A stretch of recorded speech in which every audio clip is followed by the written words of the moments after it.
अस्सलाम वालेकुम जी। आज हम गुस्ल करने का मुकम्मल तरीका सीखेंगे। याद रखें कि गुस्ल के 3 फ़राइज़ जबकि 5 सुन्नतें हैं। सुन्नतों में सबसे पहले इस्तिंजा करना, और अगर जिस्म पर कहीं भी नापाकी लगी हो तो उसको धोकर दूर कर देना। दूसरे नंबर पर दोनों हाथ घुटनों तक धोना, अपनी कलाइयों तक धोना। और तीसरे नंबर पर नापाकी दूर करने की नीयत करना। और चौथे नंबर पर गुस्ल से पहले वज़ू कर लेना।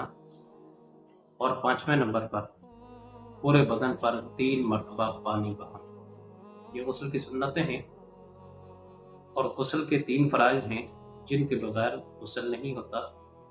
अगर सुन्नतें रह जाएं, गुस्ल तो हो जाता है मगर सवाब मुकम्मल नहीं मिलता। अगर फ़राइज़ रह जाएं तो आपका गुस्ल नहीं होगा, उसके बाद की जाने वाली हर इबादत रद्द कर दी जाएगी। लिहाजा फ़राइज़ का भरपूर ख्याल रखा जाए। पहला फ़र्ज़ है मुँह भर कर कुल्ली करना और गरारे करना।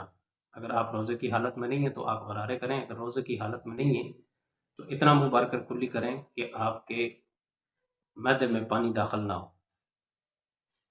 और दूसरा है नाक में सांस के साथ पानी चढ़ाना कच्ची हड्डी तक।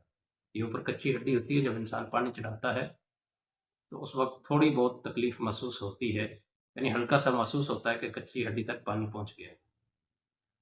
और तीसरा है पूरे जिस्म पर पानी इस तरह बहाना कि एक बाल बराबर भी जगह खुश्क ना रहने पाए। ये गुस्ल के मुकम्मल फ़राइज़ और सुन्नतें